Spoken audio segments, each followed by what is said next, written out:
dal leen ak jàmm ci AGT News chaîne bi leen di jox xibaar yi wér te wóor abonné leen ngir dara bañ leen a raw.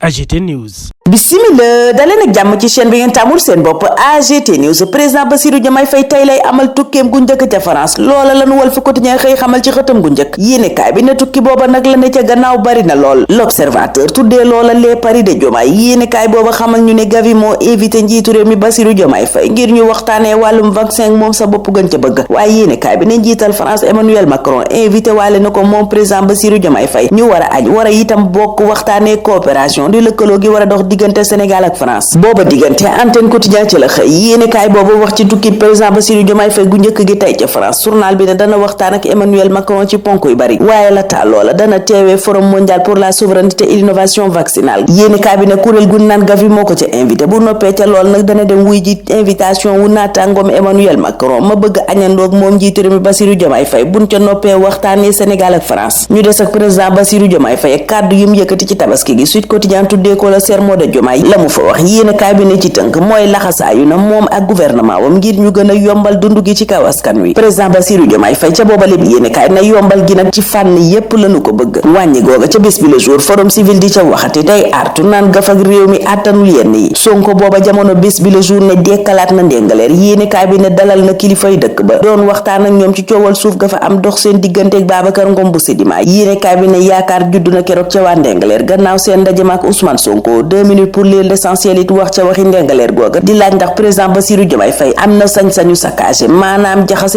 investissement bu mag bi fa Babacar Ngom def ci luy tolloog téeméeri hectare ak juróom fukk yéenekaay bi ne bu nu ko tegee ci wàllu administration rek Babacar Ngom mi ngi ci règle amul lenn luñ ko mën a toppee journal bi ne xanaa téq juróom-ñaar fukk ak juróomi hectare ngir dalalee ko askan wa journal booba noppi ca waxi ndéngaleer wax ca la xew keroog Medina Gounass yéenekaay bi ne xeex wa yu méttee am benn nit ñàkk ca bakkanam ñeneen amee cay gaañu-gaañu journal bi ne waaye nag dugguleet ndax ñaari xeet yooyu yàgg nanoo jàppante juróom benn procès di ay àtte journal ba ne jot naa dox seen diggante waral L'Observateur tuddee Medina Gounass googa ak la fa xew poudrière maanaam loo xam ne lu ko boyal képp lay xaar journal bi dellusiwaat ci jàppante yi am keroog te benn nit ñàkk ca bakkanam ñu bare jële cay gaañu-gaañu yéenekaay bi ne jàppante yu métti yooyu wan amee ba ca ëllëg sa it tension bu métti lañu nemmeeku ca Medina Gounass googal yéenekaay bi ne coow loola yeewu keroog nag coow lu yàgg la dox diggante ñaari xeet ya ñaari xalif yi journal ba ne ku ne wax na ay dëggam ministre de l'intérieur yéenekaay bi ne dem na ba ca bërëb ba yóbbu fa it kaaraange boole ca di leen jéem a juboole libération it loola lañu yëgal ne Medina Gounass ci haute tension la ne waaye ministre de l'intérieur ma nga cay dox tànki jàmm yéenekaay bi ne jàmm ak dal la woote waaye it nee na enquête ya war danañu ko ubbi gannaaw ba bakkan rotee ñeneen it amee gaañu-gaañu yu metti ca jàppante ya fa amoon duwaan booba jamono libération ne ma ngay wéy di jàpp dorog yéenekaay ba ne tegati nañu loxo dorog diggante AIBD Kédougou journal ba ne bi weeru juin taxaweeg léegi jàpp nañu juróomi téeméer ak fukk ak juróomi kiloy cocaïne njëkk la toll ci ñeen fukki milliards ak benn yu teg journal booba di waxati ci yeneen i milliards waaye bi yoon ca port autonome bu Ndakaaru yéenekaay bi ne ubbi nañu procédure judiciaire maanaam xeetub enquête gannaaw ab plainte bu nu def ngir détournement de deniers publics yéenekaay bi ne juróom benn milliards yi port yuy teg ñeenti téeméeri million ak juróom-ñeent fukk moo ne mes ne menteng loola di woon ab convention maanaam déggoo gunu signé fukki fan weeru mai atum 2021 ca jamonoy Sadikh Bey jëndub immeuble la ko waraloon waaye immeuble booba journal ba ne furaas daane xëddeen kenn gisul kenn déggul bés bi le jour booba jamono gis Israël li xàll yoon yu mag a mag ci Sénégal jëm ci wàllu cybersécurité wàllu armement waaye itam wàllum renseignement ak agriculture di mbay mi yéenekaay bi ne jamono ji ay kuréel di sàkko ñu daggal relation diplomatique maanaam lëkkaloo gi ci wàllu diplomatie diggante Sénégal ak Israël mooma ñu ngi koy tudd ci mbiram ñeen fukki milliards ak juróom yi ne woon jënde nañ koy ngànnaay Pegasus di logiciel buy espionné yéenekaay bi ne Israël lañ cay tudd rawatina ak ci jamonoy manifestation yi amoon mars 2021 bateau yi marine bu Sénégal di jëfandikoo ngir kaaraange géej gi yéenekaay ba ne waa Israël a nga ca yii ak yeneen waral Oumar Niane spécialiste Israël ne Sénégal bu dakkalee lëkkaloom ak Israël boo mayiwul mooy ka cay ñàkk Cheikh Oumar Anne booba jamono ca booba lépp yéenekaay mel ni ku naan Macky ci boppam moo ñàkk APR ndax ca booba lépp journal moom Cheikh Oumar Anne may waxi dëggam ma nga naan Macky Sall ci boppam moo bokkatul ci APR Bougane booba jamono Walf Quotidien nañu état de grâce ba mayoon waa Pastef dakkal na ko yéenekaay bi ne tàmbali naa songu Bassirou Diomaye Faye ak Ousmane Ousmane Sonko songi seen nguur gi tàmbalee ŋàññi la ñuy def. docteur Toussaint Manga njiital LONASE gu bees gi booba jamono ca Libération ma nga naan sama mbëbët li ma fas yéene def du lenn lu dul liggéeyal LONASE képp ak askan wu Sénégal googa rawatina ak ña ca yëngu ci wàllu syndicat. Sud Quotidien ne ñàkk nañu syndicaliste bu mag di Mademba Sock njiital UNSAS yéene kaay bi ne moo fi bàyyeekoo ba nu dëkkmalee tabaski. L'Observateur ne ba nu koy jooy noppeegunu moom Mademba Sock ca la àll jëng dem yéene kaay bi ne ñaari syndicaliste yooyu nag ba nuy dem joxe wunu benn préavis maanaam tàggoo sax defunu ko. L'Observateur dellu si waat ci seen xeex ji gën a ràññeeku ci wàllum syndicat. Pape Matar Sarr booba jamono ca stade mu naan moom ak gaynde ya xeex lañu war a def ba daan Soudan ngir mën a teg seen tànk ca mondial ba ñun foofa la ñuy teg sunu loxo tey ñaanal leen kendal ak jàmm dig dajee ëllëg incha allah. AGT News.